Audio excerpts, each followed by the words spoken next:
পৃথিবীর সমস্ত জাগতিক শিক্ষা আগুনের মতো, এগুলোতে বেশ ফায়দা আছে আবার বেশ ক্ষতিও আছে।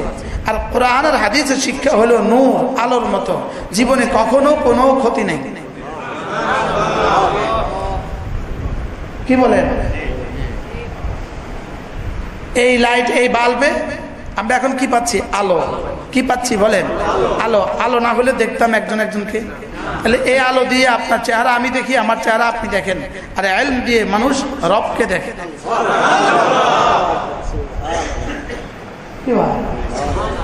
ইলম দিয়ে কি দেখে বলেন? যে ইলম আখিরাত দেখায় না, এই ইলম না। হ্যাঁ, ওই ইলমের উপকারিতা আছে, ভাত রান্না হয়, কথা বলেন, উপকারিতা তো আছে, গোশত রান্না হয়। অর্থাৎ ওই ইলম হলো কি? ওই বিদ্যা হলো আগুন। আগুনের প্রয়োজনীয়তা আছে না নাই? কিন্তু মাঝে মাঝে ক্ষতি হয় না? হয় না? এবার বলেন, কোরআন আর হাদিসের প্রয়োজনীয়তা আছে না নাই? মাঝে মাঝে ক্ষতি হয়। এই জন্য ইলম হলো নূর। মূলত তাকওয়া হলো মিলাকুল হাসানা, সমস্ত নেক আমালের শিকড়, সমস্ত নেক আমালের জড়। তাকওয়া হলো সমস্ত নেক আমালের মূল মন্ত্র। তাকওয়া হুয়া মালাকাতুন, ওই শক্তিকে বলে। বিদ্যুৎ কি? একটা পাওয়া শক্তি। বিদ্যুৎ কি? শক্তি। তাকওয়া একটা শক্তি, যে শক্তি মানুষের কলিজায় হলে পরে তাকে কোনো ইবাদত ছাড়তে দেয় না, কোনো গুনাহ করতে দেয় না। কি বলছে বলেন? একটা শক্তি যেটা মানুষের কলিজায় হলে কোনো ইবাদত যত ছোট হোক ছাড়তে দেয় না, আর কোনো গুনাহ যত ছোটই হোক কোনো গুনাহ তাকে করতে দেয় না, আর কোনো ইবাদত ছাড়তে দেয় না। ওই পাওয়ারের নাম হলো তাকওয়া। ওই পাওয়ারের নাম কি বলে? এজন্য মূলত চারটা বস্তু। কয়টা? চারটা।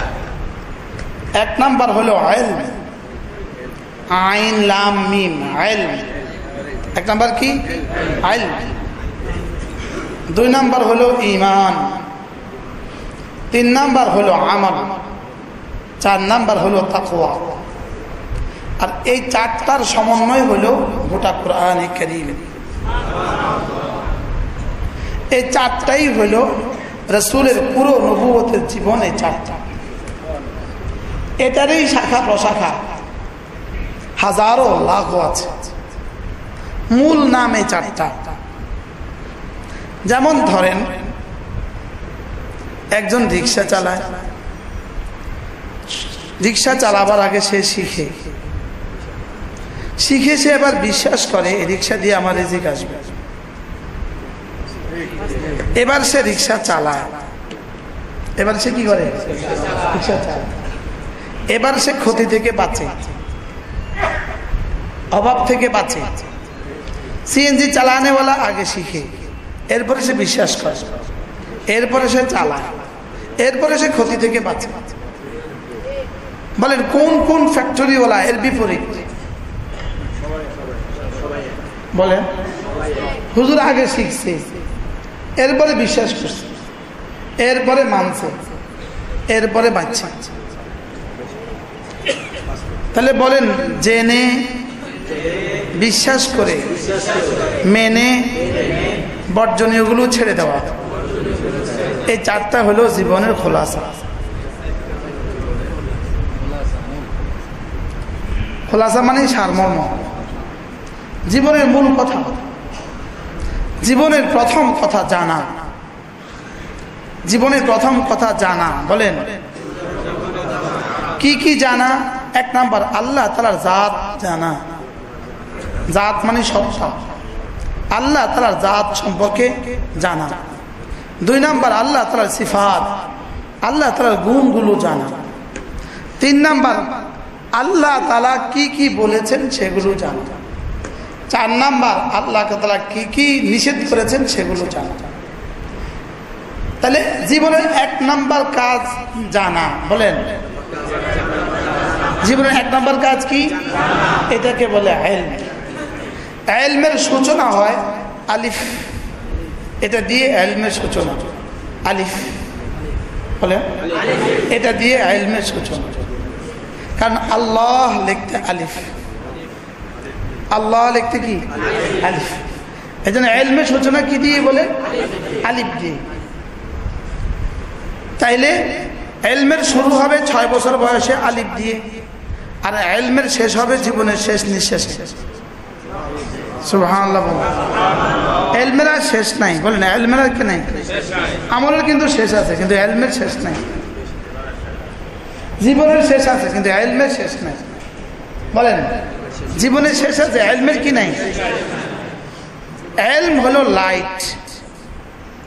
রাতের অন্ধকারে লাইট থাকলে কি হয়?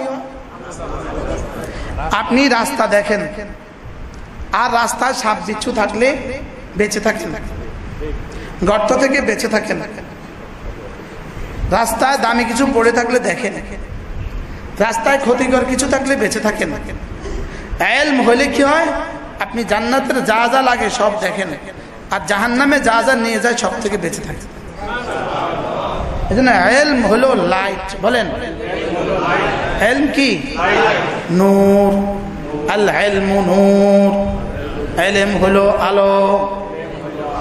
পৃথিবীর সমস্ত জাগতিক শিক্ষা এটা হলো আগুনের মতো।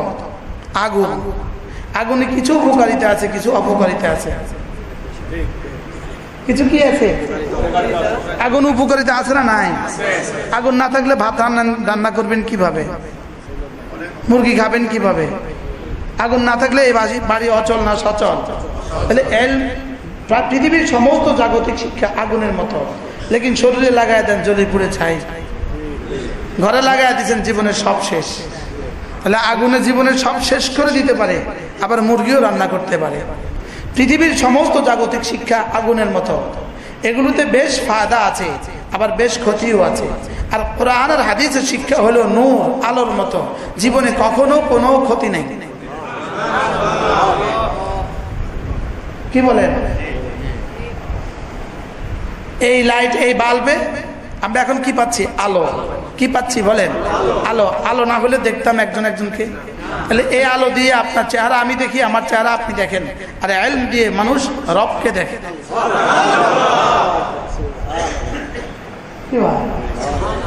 ইলম দিয়ে কি দেখে বলেন? যে ইলম আখিরাত দেখায় না, এই ইলম না। হ্যাঁ, ওই ইলমের উপকারিতা আছে, ভাত রান্না হয়, কথা বলেন, উপকারিতা তো আছে, গোশত রান্না হয়। অর্থাৎ ওই ইলম হলো কি? ওই বিদ্যা হলো আগুন। আগুন, আগুনের প্রয়োজনীয়তা আছে না নাই? কিন্তু মাঝে মাঝে ক্ষতি হয় না, হয় না? এবার বলেন কোরআন আর হাদিসের প্রয়োজনীয়তা আছে না নাই? মাঝে মাঝে ক্ষতি হয়। এই জন্য ইলম হলো নূর, শুধুই রাস্তা দেখিয়ে আপনাকে জান্নাত পর্যন্ত পৌঁছিয়ে দেবে। ইলমের কাজ কি বলেন? রাস্তা দেখিয়ে আপনাকে কি জান্নাত পর্যন্ত কি করবে? পৌঁছিয়ে দিবে। এজন্য যে ইলম রাস্তা দেখায় না, ইলম না। ইলম কি না? এজন্য জীবনের প্রথম কাজ ইলম শিখা, আর শিখার প্রথম কাজ কোরআনে কারীমের শুদ্ধ তেলাওয়াত। আপনি কি পত্রিকা আগে পড়েন না পত্রিকা আগে পড়া শিখেন? আগে কি সরসরে শিখছেন না ধরিয়ে পত্রিকা পড়া শিখছেন? কি আপনি সরসরে শিখবেন না, আপনি এবার পত্রিকা পড়েন, কবে কবে পড়বেন? তো সরসরে পড়া ছাড়া পত্রিকা পড়া যখন পড়বেন, ঠিক আলিফ বা তা ছাড়া আপনি কোরআন শরীফ তখন পড়বেন না, পড়া যাবে না। তাইলে বোঝা গেছে ইলমের সূচনা কি দিয়ে? তাহলে আমাদের 6 বছরের বাচ্চাটা আমাদের নুরানি শাখায় ভর্তি করানো, এটা হলো একজন মুসলমানের প্রথম ফরজ, প্রথম জিম্মাদারি। একজন মুসলমানদের বাচ্চার জন্য প্রথম জিম্মাদারি কি বলেন না? তাকে আলিফ বা তা থা শিখানো। শুধু আলিফ বা তা থা শিখিয়ে শেষ করবেন না, কোরআন শরীফ পড়াবেন। তাহলে এবার তাকে বিশুদ্ধ কোরআনে কারীম শিখানো, এবার তাকে বিশুদ্ধ কোরআনে কারীমের তরজমা শেখানো। সুবহানাল্লাহ বলেন। এবার বিশুদ্ধ কোরআনে কারীমের বিশুদ্ধ আহকাম শেখানো, মাসাইল শেখানো। যদি এগুলো শিখিয়ে দিতে তাকে পারেন, বাচ্চার হাতে আপনি লাইট তুলে দিলেন, এই বাচ্চার জীবনে আর কখনো পথহারা হবে না। জীবন আর কি হবে না? পথহারা। দাজ্জাল আসলেও সে পথহারা হবে না। দাজ্জাল আসলেও সে কি হবে না? কারণ তার কাছে কি আছে? লাইট আছে। তার কাছে কি আছে? এই জন্য রাত্রিবেলা লাইট ছাড়া হাইওয়েতে গাড়ি চালানো যতটা অসম্ভব, আপনি ইলম ছাড়া জান্নাতে চলে যাবেন ততটা অসম্ভব। এই ইলমের চর্চার জন্যই এই মাসে মাসে আপনাদেরকে একটু একটু কষ্ট দেওয়া। কিন্তু এখানে আপনাকে পুরো ইলম শেখানো যাবে না। এখানে আপনাকে শুধু, এটা এক্সরে মেশিনের মতো, এটা এক্সরে মেশিনে চিকিৎসা হয় না। এক্সরে মেশিনের চিকিৎসা ধরা পড়ে। রোগ কি পড়ে বলেন? ধরা পড়ে। এই জন্য 3 দিন গেলে চিকিৎসা হয় না, 3 দিনে রোগ ধরা পড়ে। আর 120 দিনে কিছুটা চিকিৎসা হয়। পুরা হয় না, কিছুটা হয়, কিছুটা হয়। এই জন্য মাদ্রাসা ছাড়া বাকি যত শাখা আছে সবগুলো হলো জুজ অংশ, সবগুলো হলো শাখা, সবগুলো হলো শাখা। আর মাদ্রাসা হলো একসাথে সবগুলোর সমন্বয়ে মূল ফ্যাক্টরি। মাদ্রাসা কি? আপনি নদীর পাড়ে একটা নারিকেল গাছ আছে, নারিকেল গাছের ডাইলাটা নদীতে ঝুলে আছে, তা আপনি বন্যা বান বাতাসে বন্যার পানিতে শুধু ডাইলার মাথাটা ধরে রাখছেন, কতক্ষণ পরে পানি এক ঝাটকায় সরাইয়া দিছে, এক ঝাটকায় কি করে দিছে। আর যদি আপনি মূল গাছটা ধরে রাখতে পারেন তো মোটামুটি পানি বহুত ঝাটকায় ঝুটকায় দেখে পারে না, তো রেখে গেছে গাছ। আমি কি বুঝাইতে পারছি? তো বলেন মাদ্রাসা হলো মূল, বলেন, আর বাকি সব কি? শাখা প্রশাখা। বলেন বাকি সব কি? তো শাখাকে যদি কেউ মূল মনে করে, এটা ভুল করলো সে। শাখাকে মূল মনে করা ভুল। শাখাকে মূল মনে করা কি? এই ভুলের মধ্যে আছি আমরা কিছু মানুষ। আমি কি বুঝাইতে পারছি না? রাগ করছেন? শাখা ছাড়া মূল গাছের সৌন্দর্য নাই। শাখা অবশ্যই দরকার, লেকিন শুধু শাখা ধরে রাখলে হারিয়ে যাওয়ার সম্ভাবনা আছে। এই জন্য কি ধরা? বলেন মূল ধরা। কি ধরা? মূল কি? মাদ্রাসা। মূল কি? তাহলে 1 নম্বর জিম্মাদারি জীবনের প্রথম কাজ ইলম। ইলমের বিপরীত হলো জাহালত। ইলমের বিপরীত কি? জাহালত। তাহলে জাহালত হলো পৃথিবীতে সমস্ত অনিষ্টতার মূল হলো জাহালত। পৃথিবীতে সমস্ত অনিষ্টতার মূল কারণ কি? জাহালত। পৃথিবীতে অনিষ্টতার মূল কারণ কি? জাহালত। তাহলে জাহালত দূর হবে কি দিয়া? ইলম দিয়া। এবারে ইলম হবে কি দিয়া? মাদ্রাসা দিয়া। তাহলে পৃথিবীর সমস্ত বুনিয়াদি, পৃথিবীর বুনিয়াদ, পৃথিবীর অস্তিত্ব মাদ্রাসা। সুবহানাল্লাহ বলবেন না? বলেন পৃথিবীর অস্তিত্ব। আমি আরো আগে বেড়ে বলবো, মাদ্রাসা আছে বলেই সূর্য ওঠে, মাদ্রাসা আছে বলেই সূর্য ডুবে। বলে হুজুর কি বললেন আপনি? এটা যেহেতু রাসূল বলেন, আল্লাহ বলনেওয়ালা যতদিন থাকবে ততদিন কিয়ামত হবে না। তাহলে আল্লাহ বলে কোত্থেকে? কোরআন থেকে। এবার কোরআন কোত্থেকে? মাদ্রাসা থেকে। কি ভাই? তাহলে 1 নম্বর কাজ ইলমুন। বলেন ইলমুন। ইলম, ইলম, ইলম, ইলম, ইলম, ইলম, ইলম। এবার আল্লাহ তাআলা বলেন হাল ইয়াস্তাবিল্লাযীনা ইয়ালামুনা ওয়াল্লাযীনা লা ইয়ালামুন। আপনারাই বলেন, একটা ছেলে মেট্রিক পাস, আরেকটা ছেলে স্কুলেও যায় নাই, এরা দুইজন কি সমান? আচ্ছা দেখতে সমান। আচ্ছা এরা দুইজনে, একজনে পড়ছে 10,000 টাকার জামা, আরেকজনে পড়ছে 1,000 টাকার জামা, কিন্তু এই দুইজনকে এক জায়গায় দাঁড়া করে দেন, সবাই চিনবে এটা মূর্খ, এটা শিক্ষিত। চিনবে কি চিনবে না? এবার 1000 মানুষকে এক জায়গায় দাঁড়া করান, সব এক ড্রেস পরাইয়া দেন, একজন শুধু মাদ্রাসায় পড়ুয়া আছে, আর 999 জন স্কুল পড়ুয়া। সবাই ড্রেস এক, সবাই দাড়ি এক, সবাই টুপি এক, সবাই জুতা এক। এবার ভিন ধর্মী একজনকে নামায় দেন, এখান থেকে মাদ্রাসা পড়ছে কে, তারা বের করে নিয়ে আসো তো, এভাবে নিয়ে আসবে। ঠিক আছে? সুবহানাল্লাহ বলেন না। বিষয়টা কি এমনি বাস্তব না অবাস্তব? 100 বাস্তব। হাল ইয়াস্তাবিল্লাযীনা ইয়ালামুনা ওয়াল্লাযীনা লা ইয়ালামুন। রব্বুল আলামিন বলেন যারা জানে এবং যারা জানে না এরা কি জীবনে কখনো সমান? যারা জানে এবং যারা জানে না কি জানে? যারা কোরআন কারীম পড়তে জানে আর যারা জানে না এরা কি জীবনে কখনো সমান? কি জানে? যারা আল্লাহ তাআলার সিফাত জানে এরা এবং যারা জানে না এরা কি কখনো সমান? যারা আল্লাহ তাআলার জাত জানে আর যারা জানে না এরা কি কখনো সমান? যারা আল্লাহ তাআলার হুকুমগুলো জানে আর যারা জানে না এরা কি কখনো সমান? কখনো সমান? হ্যাঁ, এজন্য আল্লাহ নবী বলেন ফাদলুল আলিমি আলাল আবিদিন কাফদলি আলা আদনাকুম। রাসূল বলেন আমার মর্যাদা কেমন তোমাদের একজন সাধারণ সাহাবীর উপরে আমার মর্যাদা কেমন? কেমন একজন মানুষের উপরে রাসূলের মর্যাদা কেমন? আরে নবীর উপরে রাসূলের মর্যাদা কেমন? সাহাবীর উপরে রাসূলের মর্যাদা কেমন? সাধারণ মানুষের উপরে রাসূলের মর্যাদা কেমন? আমার উপরে রাসূলের মর্যাদা কেমন? আপনার উপরে রাসূলের মর্যাদা কেমন? রাসূল বলেন আমার মর্যাদা তোমাদের এক সাধারণ মানুষের উপরে যেমন একজন আলেমের মর্যাদা গায়র আলেমের উপরে তেমন। কি হ্যাঁ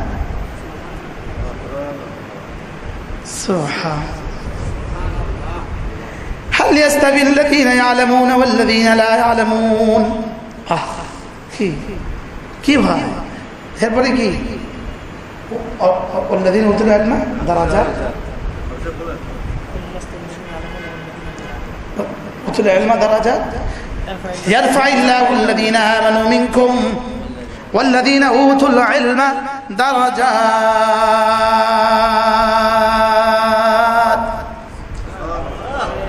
বিষয়টা কি এত টান দিলেন যে, এত লম্বা টান দিলেন যে? এই লম্বা টানটা একটা বুঝের জন্য দিচ্ছে, এনে এত লম্বা টান নাই।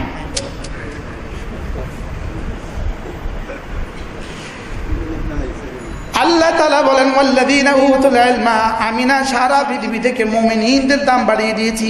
সুবহানাল্লাহ। সারা দুনিয়ার সমস্ত মানুষের মধ্যে দামি কারা? মুমিন। যারা কারা? মুমিন। দাম বাড়ানো হয়েছে। মুমিনদের দাম কাফেরদের উপরে কেমন? কাফেরের উপরে মুমিনের দাম কেমন? উত্তর, কাফেরের উপরে মুমিনের দাম কেমন? একজনের হাতে এমনি মুঠ করে রাখছে, এখানে কিছু নাই, কিছু নাই, এখানে কিছু নাই। আরেকজনের পকেটে আছে $5 কোটি। তাহলে $5 কোটি ওয়ালা কেমন? আর হাতে যার কিছু নেই সে কেমন? বেঈমান হাতে কিছু নাই, আর মুমিন তার হাতে 10 দুনিয়া তার বরাবর জান্নাতের চাবি। হ্যাঁ কি বলছি? বেঈমান হাতে কিছু নাই। এজন্য যতই আস্ফালন করুক না কেন পৃথিবী থেকে নিশ্চিহ্ন করে দিবে মুসলমানদেরকে, পৃথিবী থেকে নিশ্চিহ্ন করে দিবে মুসলমানদেরকে। যতই আস্ফালন করুক না কেন, যতই যুদ্ধ জাহাজ সেখানে ভিড়াক না কেন, সারা পৃথিবীর সমস্ত কাফের সেখানে জমা হোক না কেন, সারা পৃথিবীর সমস্ত টেকনোলজি আর সমস্ত বিজ্ঞান আর সায়েন্স সেখানে জমা করুক না কেন, সারা পৃথিবীর সমস্ত অস্ত্র সেখানে জমা করুক না কেন, সারা পৃথিবীর সমস্ত ডলার সেখানে জমা করুক না কেন, রব্বুল আলামিন বলেন আমি ছিলাম, আমার ইসলামও থাকবে। কি বলেন না? ইনশাআল্লাহ। কি ভাই? লেকিন আল্লাহ তাআলার সিদ্ধান্ত, আমি শুহাদা গ্রহণ করা ছাড়া, শহীদ করা ছাড়া আমি ইসলামকে জিন্দা করি না। শহীদ করা ছাড়া আমি ইসলামকে জিন্দা করি না। বলেন বলেন কি বলছে? আমি শহীদ করা ছাড়া ইসলামকে কি করি না? পানি ছাড়া যেমন গাছ বাঁচে না, শহাদাদের খুন ছাড়া ইসলাম বাঁচে না। পানি ছাড়া যেমন কি বাঁচে না, শহাদাদের খুন ছাড়া কি ইসলামের গাছে খুন দিতে হয়, পানি না। গাছে তো কি দিতে হয়? পানি দিতে হয়। ইসলামের গাছে কি দিতে হয়? খুন দিতে হয়। বলেন ইসলামের গাছে কি দিতে হয়? রব যেন বলেন যারা আমার জন্য খুন দিতে পারে এদেরকে তোমরা মৃত বলো না, বাল হুম মাহইয়া, এরা জীবিত। যারা আমার জন্য বুকের খুন ঢেলে দেয় এরা জীবিত। সুবহানাল্লাহ। এরা কি? আমরা দেখি মৃত, রব বলেন জীবিত। বাল হুম আহইয়া, এরা জীবিত। এরা কি? আমাদের জান, আমাদের মাল, আমাদের জান, আমাদের মাল, আমাদের জীবন আমরা বিক্রি করে দিয়েছি রব্বে কারীমের কাছে জান্নাতের বিনিময়ে। আমি হলাম বিক্রেতা, আমার রব হলেন ক্রেতা। আমার জান, আমার মাল হলো বিকৃত দ্রব্য, জান্নাত হলো বিকৃত মূল্য। আর আজকের ফিলিস্তিন হলো ওই গাদা বেচার বাজার। সুবহানাল্লাহ। একটা হলো কি বিক্রয়কারী, আরেকজন হলো কি ক্রেতা, আরেকটা হলো কি দ্রব্য, আরেকটা হলো কি মূল্য, আর হলো বাজার।